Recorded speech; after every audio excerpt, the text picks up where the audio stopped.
ঘটনা নিয়ে এবার তৃণমূলকে নিশানা করেছেন বিরোধী দলনেতা। তিনি লিখছেন, তৃণমূলের সিন্ডিকেট সংস্কৃতি যে নিয়ন্ত্রণের বাইরে বেরিয়ে গেছে তার উজ্জ্বল উদাহরণ বজবজের ঘটনা।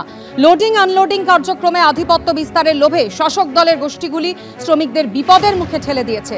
গতকালের বিক্ষোভ, যেখানে ক্ষুব্ধ শ্রমিকরা সিলিন্ডার থেকে গ্যাস রাস্তায় ছেড়ে দিয়েছিল, তা ভয়াবহ রূপ নিতে পারত। তৃণমূলের অনিয়ন্ত্রিত সিন্ডিকেট রাজের কারণে জীবন, সম্পত্তি এবং জীবিকা ঝুঁকির মুখে ছিল। এটি শাসন ব্যবস্থা নয়, এটি একটি বেপরোয়া ক্ষমতা দখল যা নিরীহ জীবনকে বিপন্ন করে। শোষণ এবং বিশৃঙ্খলার উপর ভর করে এমন শাসক দলের চেয়ে পশ্চিমবঙ্গের জনগণ আরও ভালো কিছু পাওয়ার যোগ্য। এই সিন্ডিকেট সংস্কৃতি ভেঙে ফেলার এবং শ্রমিকদের জন্য ন্যায় বিচার এবং আমাদের সম্প্রদায়ের নিরাপত্তা পুনরুদ্ধার করার সময় এসেছে। পোস্ট বিরোধী দলনেতা শুভেন্দু অধিকারী।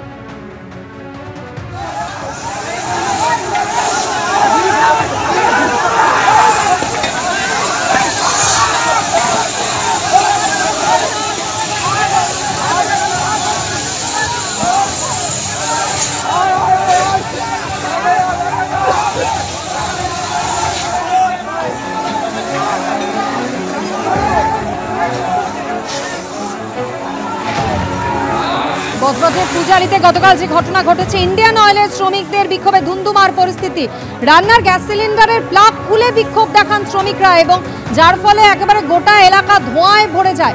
শুভেন্দু অধিকারী তিনি পোস্ট করেছেন, তার পোস্ট করা ভিডিও আপনাদের সামনে রেখেছি, যেখানে তিনি লিখছেন যে তৃণমূলের সিন্ডিকেট সংস্কৃতি যে নিয়ন্ত্রণের বাইরে চলে গিয়েছে, বজবজের এই ঘটনা তার উজ্জ্বল উদাহরণ। লোডিং আনলোডিং কার্যক্রমে আধিপত্য বিস্তারের লোভে শাসক দলের গোষ্ঠীগুলি শ্রমিকদের বিপদের মুখে ঠেলে দিয়েছে। গতকালের এই ঘটনা ভয়াবহ রূপ নিতে পারত। পোস্ট বিরোধী দলনেতা শুভেন্দু অধিকারী।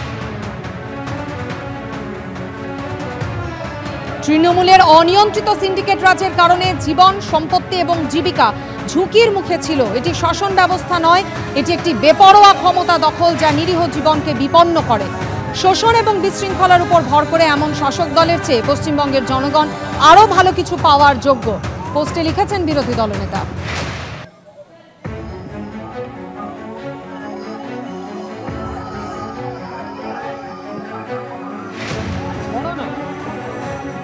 শ্রমিকরা তাদের কিছু দাবি দেওয়া আছে, সেই নিয়ে তারা বিক্ষোভ করছে, আন্দোলন করছে। এখন সেই আন্দোলনের পন্থা পদ্ধতি সেটা নিয়ে সকলের প্রশ্ন থাকতে পারে। আমি শুনেছি আমাদেরও কর্মীদের বাইক ভাঙচুর হয়েছে সেখানে। তো সেই জায়গা থেকে দাঁড়িয়ে এরকম কর্মী বিক্ষোভ, এরকম কর্মী আন্দোলন সেটা আমরা বহু জায়গাতেই দেখেছি, বহু জায়গাতেই দেখি। নতুন কিছু নয়, কোনো কারখানায় শ্রমিক বিক্ষোভ হচ্ছে, কিন্তু অবশ্যই সেখানে যেভাবে গ্যাস সিলিন্ডার লিকেজের ঘটনা ঘটেছে সেটা একটা ভয়ঙ্কর বিষয়। পুলিশ তৎক্ষণাৎ সেখানে পৌঁছে কিছু বিক্ষোভকারীকে আটকও করেছে। অর্থাৎ প্রশাসনের স্টেপ নিয়েছে।